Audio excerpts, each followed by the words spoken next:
This time last week, we were joined by the golden couple of Steve Backshall and Helen Glover, who were celebrating their first Easter as a married couple by rowing or paddling 125 miles in a kayak from Devizes to Westminster. Hopefully, they were going to try and do this in 24 hours, they told us. Yeah, and from the start, it looked like it might be up the creek without a paddle. After 6 weeks of intensive training, race day has finally arrived, and the nerves are kicking in. I didn't sleep very well last night, which isn't a good thing when you're about to stay up for 24 hours. There's no turning back now. The enormity of what we're taking on has also hit home. It was pointed out to us that Sir Steve Redgrave, the greatest Olympian we've ever had, has tried and not succeeded. And that kind of makes you think, Yeah. The 125-mile non-stop Devizes to Westminster race is considered to be the canoeist's Everest. With 157 pairs aiming to finish in 24 hours, each team chooses their own start time. you all good, Hezbollah? Mm-hmm. It's 10:15 and we're off. Thank you all very much! What? We let ourselves in. Anyone know which way London is? The first 52 miles are along the Kennet and Avon Canal.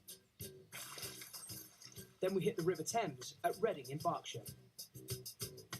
It's a very, very long way, isn't it? 1.5 miles in. Only 123 and a half to go. Ah! There are plenty of obstacles to navigate, but some are friendlier than others. Okay, easy there, fella. Look, you just take the back of our boat. We'll paddle over 135,000 strokes during the race, and it's my job to set the pace. I've got 5 miles in 54 and a half minutes there. At the moment, we're feeling strong and slightly ahead of schedule, so I don't want to stop for anything. Annoyingly, I need a pee already. If you want to go in the boat, you can go in the boat. I'm not getting in the boat already. I would love to give away the 3 minutes that we've just achieved. But it's not just kayaking we have to contend with. There are 77 locks where we have to get out, grab the boat, and run. Oh, it's nice to be out the boat. Yeah. I reckon you run a half marathon with a boat on your shoulders. This is also when our heroic support team feed us and give us water. Every hour we burn around 800 calories, so we need to eat on the go. You good, Harold? That faces the right way. But after just 13 locks and only 4 hours in, we have a major problem. Are you okay with the boat? Somehow I managed to splinter the entire back of the boat, and my cockpit's almost coming off my hand as well. The constant battering while running has smashed up our boat. We'll have to paddle it stuck together with heavy-duty tape. Face yours, guys. Face yours. Go. We've still got 20 hours to go with a broken boat. It's completely split right across from one side to the other, and then all the way back to the stern, and my cockpit's nearly off. As the day ends, after 51 miles of relentless paddling, we take our only proper stop of the whole race. With every wasted second vital, the stopwatch is ticking as we tape up our sinking boat. Steve's parents have been waiting for us to arrive. His dad's cooked up a storm, and his mum feeds us at top speed. It's hot, so isn't it? I never thought my mother-in-law would be force-feeding me sausage rolls. As the sun sets, we rip off our soaking wet kit and prepare for the long night ahead. This is really important to stop and change now, because once it gets dark, it's going to be really, really cold. But we're not even halfway, and as the dreaded night paddle looms ahead of us, deep fatigue suddenly hits me. I don't know why I'm getting emotional, but I think now we've stopped, I've realised how tired I am. And I think maybe I just need to keep going. Thanks, guys. That was amazing. Well done, everyone. But nighttime is when most crews give up due to total exhaustion. The next few hours really test us to the limit. Mentally and physically tough now. Injuries kick in. Yeah, it's kind of hard. It's meant to hurt a lot through my back and through my forearm. A quarter of the crews won't make it through the long night. Whether we do is anybody's guess. Well, Steve and Helen will be joining us tomorrow where we'll see the final part of their epic journey. If you were watching last night, you may have seen Steve Backshall and Helen Glover crack their kayak on the gruelling first leg of their 125-mile race from Devizes to Westminster. Yes. Well, did they sink or did they swim on the toughest section of the race? It's time for the dreaded night paddle. We've been paddling non-stop for the last 14 hours, racing down the Kennet and Avon Canal through Hungerford, Newbury and Reading. It's just gone midnight and we're now on the River Thames, passing through Marlow. Oh my god, it's never ending. Yeah, I'm hurting. We've got many hours of paddling in the pitch black ahead of us. Dawn is a long way away and we're still having to get out and run around every log. Mentally and physically tough now. It's meant to hurt a lot through my back and through my forearm. And Steve announced to me that we're basically halfway there on distance, which is not fun. This is the graveyard shift, when exhaustion really kicks in. Overnight, a quarter of competitors will be forced to retire from the race. To stand any chance of finishing in less than 24 hours, we need to be at Teddington Lock at around 7 a.m. to coincide with high tide. Despite the pain, the chafing and the blisters, we're both keeping positive. There's a nice kind of, I don't know, sensation of just being totally alone. It's lovely. If Steve's saying it's lovely, then here's your work, Carla. Who runs, Steve? No, it's better without Who it. runs? I'm in a boat with a new drill instructor, for goodness sake. Even in the earlier hours of the morning, there are plenty of cheering supporters, keeping our spirits high.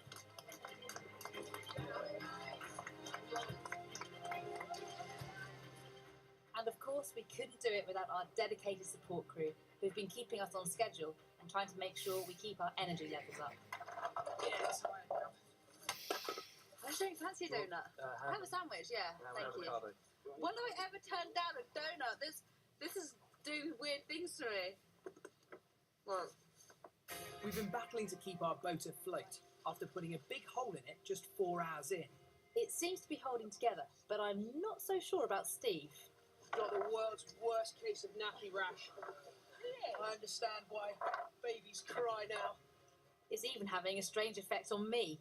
I'm a bit disorientated in the dark as to where we are and what time it is, and I'm just doing this really annoying thing of I keep on calculating how far we've got to go, and it's still in the hours and hours and hours. It's 3 o'clock in the morning, and I've got a boat that's held together with sticky tape.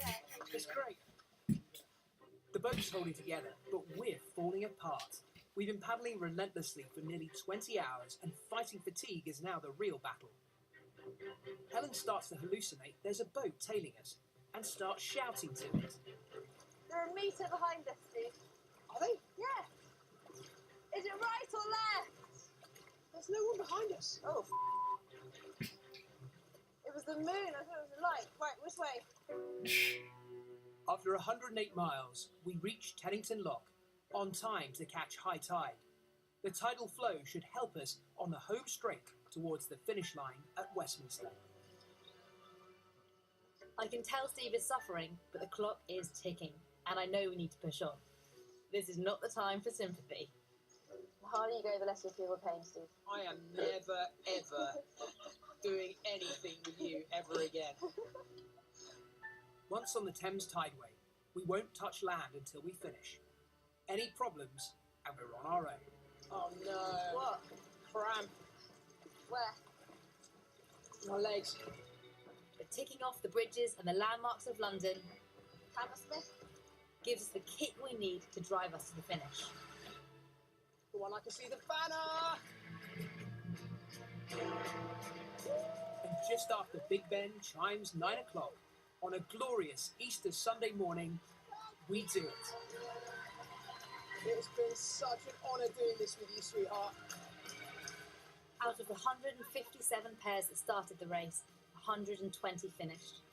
But for us, it was the cheers from supporters, friends and family along the way that really pushed us on, and we thank you all. Stephen Allen! Oh my word! And a part capitative bolt. Huge congratulations. Oh. Amazing. I think everybody at home will want to know, how's your nappy rash? Oh, it's terrible. I'd say you've been sitting in warm baths since. Pretty much. Oh, and Helen, you showed me your hands earlier on. Just can you hold them up to camera? Yeah, Oh, no. that one's pretty bad. Just look at those. How does that compare to those that you would get rowing? I thought I wouldn't get any because when you row, you do toughen your hands up. But it just shows how different it is. It's a really different sport, different movement. So yeah, my hands weren't quite ready for it, and this started hurting probably 2 hours in. So with 20 hours of blistered hands, it wasn't nice. But yeah, there you go. Mind you, the form that you were keeping in those shots, even 24 hours in, and still. That was only when the camera started. Yeah, things were really racing. We really had to paddle it hard and had to keep our form. Otherwise, we weren't going to make the tide at Teddington, and we wouldn't have made it to the finish line. So. And it wasn't just your hands and your body that took a battering. Mine got a bit foggy as a well. little bit too early, definitely. Yeah, so as you saw there, I thought for an hour I was convinced there was a boat behind us, and internally I was going, "Oh, they should just. Why didn't they overtake us? Why are they just sat there? Why?" And then I didn't know if the fork in the river was going left or right, so I started shouting at them. And Steve was going, "Who is she talking to?" And there was no one there. We were totally on our own. But I mean, that was probably after 20, 21 hours of paddling. Wow. And you did so well. I mean, the crew as well, keeping everything going and filming. Obviously, it's going to take a bit of time out of your schedule as well. So you did, and you had the complications as well of the hole in the boat. I know. Yeah, I mean, that was something that our support crew really helped with. I mean, they were so heroic. Yeah. Because I basically managed to stick my shoulder through the boat and cracked all the way up the back of it. And they stuck it together with sticky tape. Because I thought it came from this moment. Look, we've got this. This swan that comes up. Listen. And I thought initially it might have come from that, and then if you're carrying it, and I was worried that Steve had hit it with his paddle, and so his whole natural career going down the drain, hitting a swan with his paddle. But it's made of carbon Kevlar. It'd have to be a pretty tough swan to get through that. To know that. But of course, there's a real serious reason why you're doing this, Steve, and it's all about this rainforest. There is, yes. So we're raising money to buy a section of rainforest in Borneo that otherwise is going to be cut down, and people have been so unbelievably generous. They've really got behind us. Last time I looked, we were at I think £72,000, which is well on our way to our target. If we don't buy it, it'll be cut down, and all the animals that live there, the orangutans, the pygmy elephants, the proboscis monkeys, will simply have nowhere to go. So it's a fantastic opportunity to tangibly make a difference and save a part of the world that it is really on the edge. But people have been so generous that I think we're going to crack it. I'm sure people will find out how to donate online. And you guys won the mixed doubles. I didn't know that you knew that. And you haven't seen the trophy yet because it's been away being engraved, so we can hand it over now. We've put a bit of gaffer tape on the back. There we are. Big thanks to Steve and Helen, and of course, John Boyega. You can see John in Boy Check in Old Vic from the 15th of May. See you tomorrow.